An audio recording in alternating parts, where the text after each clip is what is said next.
सबसे पहले बात पुलवामा टेररिस्ट अटैक की, जिसे अभी तक देश भूला नहीं है। इस हमले में दिए गए जख्म की यादें अभी भी कई बार दर्द दे जाती हैं। ये वो हमला था जिसने हमारे कई जाबाजों को हमसे छीन लिया था और इन ब्रेव सोल्जर्स का परिवार कई सालों के बाद आज भी उस गम, उस दुख से दूर नहीं हो पाया है। लेकिन इस अटैक से जुड़ी एक खबर आज दिन भर न्यूज चैनल्स की हेडलाइंस में छाई रही। खबर क्या है? खबर यह है कि पुलवामा टेररिस्ट अटैक के मास्टरमाइंड आतंकी हमजा बुरहान का मर्डर कर दिया गया। उसे पीओके में अननोन अटैकर्स ने अपनी गोली का निशाना बनाया। हमजा बुरहान को डॉक्टर के नाम से जाना जाता था। हालांकि एक आतंकी का अक्सर यही हश्र होता है।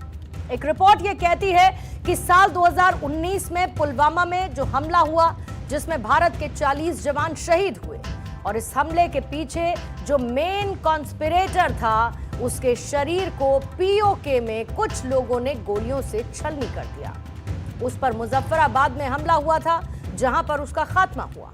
यह पुलवामा जिले के रत्नीपोरा का रहने वाला था और इसका असली नाम अर्जुमन गुलजार डार था।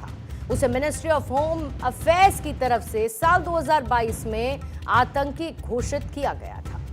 दरअसल हमजा बीते कई सालों से पीओके में एक स्कूल टीचर की फर्जी आइडेंटिटी के साथ रह रहा था। इतना ही नहीं, इसी आड़ में वो टेररिस्ट ट्रेनिंग कैंप्स और घुसपैठ के नेटवर्क को भी ऑपरेट करता था। जानकारी यह भी है कि हमजा टेररिस्ट ग्रुप अल बद्र का एक मेन कमांडर था और जैश ए मोहम्मद, जिसे JEM के नाम से जाना जाता है, उस नेटवर्क के साथ मिलकर काम भी करता था। भारतीय सरकार ने साल 2022 में उसे UAPA यानी अनलॉफुल एक्टिविटीज प्रिवेंशन एक्ट के तहत आधिकारिक तौर पर आतंकी घोषित किया था। NIA की पुलवामा अटैक की चार्जशीट में उसका नाम शामिल था और पुलवामा के अलावा वो जम्मू कश्मीर के पहलगाम में हुए टेररिस्ट अटैक में भी एक्टिव था। क्या भूमिका थी, आपको आगे बताऊंगी।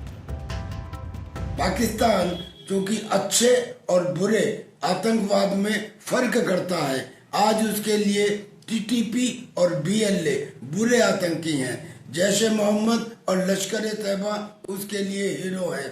लिहाजा अब ये आतंकी ही एक दूसरे के खिलाफ हैं और शायद इसीलिए, जैसा पहले भी होता रहा है, जो ये जनाब हमजा साहब हैं, डॉक्टर हैं, 23 साल की उम्र के हैं, पुलवामा अटैक के मास्टरमाइंड कहे जाते हैं। उन 19 आदमियों में से एक हैं जिनको चिन्हित किया गया था, जिन्होंने हमारे 40 CRPF के जवानों को मारा था। इनको भी कोई अननोन गनमैन मार के चला गया और इनकी लाश पीओके के अंदर पड़ी हुई पाई गई। ऐसे लोगों का यही अंजाम होता है। 27 साल का हमजा टेररिस्ट ऑर्गेनाइजेशन अल बद्र का मेंबर था और वैलिड डॉक्यूमेंट्स के साथ पाकिस्तान गया था, जहां वो इस ग्रुप में शामिल हुआ और उसके बाद से हमजा एक एक्टिव टेररिस्ट और टेरर ग्रुप अल बद्र का कमांडर भी बना। वो पाकिस्तान से ही टेररिस्ट एक्टिविटीज को अंजाम देता था।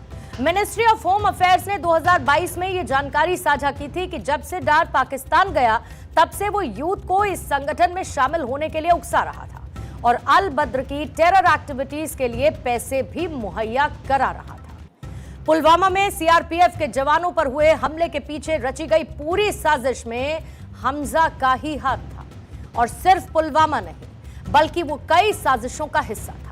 हमजा को पुलवामा में ओवरग्राउंड वर्कर्स से एक्सप्लोजिव बरामद होने के मामले में शामिल पाया गया था और साथ ही वो युवाओं का ब्रेन वॉश करके उन्हें अल बद्र के टेररिस्ट ग्रुप में शामिल करने की साजिश में भी एक्टिव था।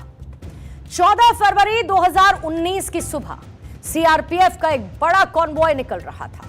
लगभग 78 गाड़ियों में 2500 से ज्यादा जवान जम्मू से श्रीनगर जा रहे थे। मौसम खराब था और इसके चलते हाईवे 2 दिन से बंद था और इसीलिए इस दिन गाड़ियों की संख्या ज्यादा थी। दोपहर करीब 3:15 पर जब काफिला पुलवामा जिले के लेथपोरा के पास पहुंचा, तो ऑपोजिट डायरेक्शन से आई एक मारुति इको कार जवानों की बस से टकराई। रिपोर्ट्स ये कहती हैं कि उस कार में 200 से 300 किलोग्राम से ज्यादा का विस्फोटक भरा था और इसमें RDX था। टक्कर होते ही इतना मैसिव एक्सप्लोजन हुआ जिसके चलते बस के परखच्चे उड़ गए।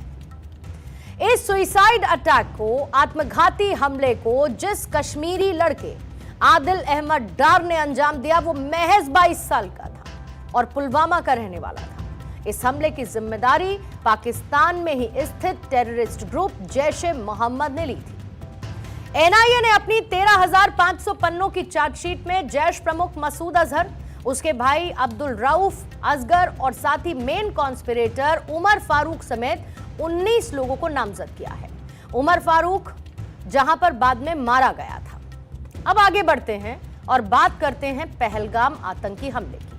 एनआईए ने इस मामले में अब अपनी 1597 पन्ने की चार्जशीट दाखिल की, लेकिन इसमें जो खुलासा हुआ वो चौंकाने वाला है।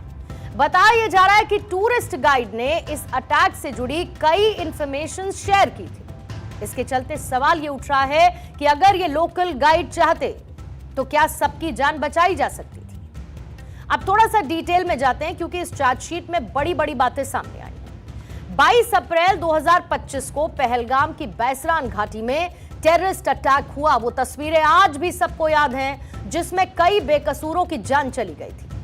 एनआईए सोर्सेस के मुताबिक अगर परवेज और बशीर नाम के टूरिस्ट गाइड चाहते तो 26 बेकसूर लोगों की जान बच सकती थी। दरअसल पहलगाम में हमले से एक दिन पहले तीनों आतंकी फैजल उर्फ सुलेमान, हबीब ताहिर उर्फ छोटू और हमजा अफगानी ने परवेज से मदद मांगी थी। तीनों ही आतंकियों ने वहां पर खाना भी खाया, चाय पी और जाते जाते कुछ मसाले और साथ ही खाना अपने साथ लेकर गए। एनआईए सोर्सेस के मुताबिक हमले में जहां कुछ घंटे पहले परवेज और बशीर ने तीनों ही आतंकियों को बैसरान पार्क के बाहर फेंस पर बैठे हुए देखा था। अगर पहलगाम के रहने वाले ये दोनों लोकल गाइड वक्त रहते पुलिस और सिक्योरिटी फोर्सेस को जानकारी दे देते तो इतना बड़ा पहलगाम हमला नहीं होता। एनआईए की चार्जशीट के अनुसार दो लोकल गाइड्स जो कि पहलगाम में और बैसरान घाटी के आसपास काम करते थे, टूरिस्ट को ले जाते थे, जिनका नाम परवेज और बशीर अहमद बताया जा रहा था।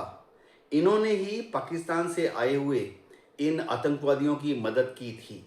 अगले दिन परवेज ने और बशीर अहमद ने नोटिस भी किया था कि यह तीनों आतंकवादी जो हैं बैसरान घाटी का जो फेंसिंग है मेन एंट्रेंस के पास वहाँ बैठे हुए हैं। उस वक्त भी अगर परवेज और बशीर अहमद चाहते और वो लोकल पुलिस को या लोकल जो सुरक्षा एजेंसी है, गाइड्स हैं, दूसरे गाइड्स हैं, उनको बता देते तो हो सकता है कि इन आतंकवादियों को समय रहते ही धर दबोचा जा सकता था।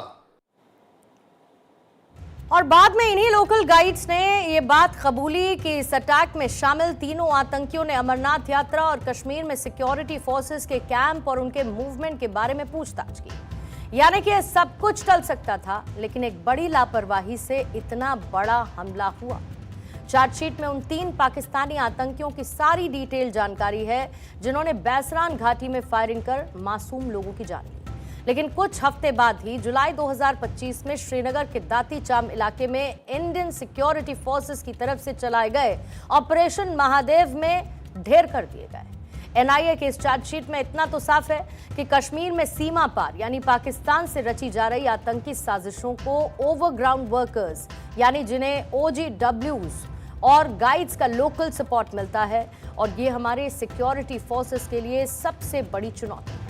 हालांकि इसके असल साजिशकर्ता साजिद उर्फ लंगड़ा के पूरे नेटवर्क को बेनकाब करते हुए एक बड़े और खतरनाक नेक्सस पर बड़ी चोट पहुंची है।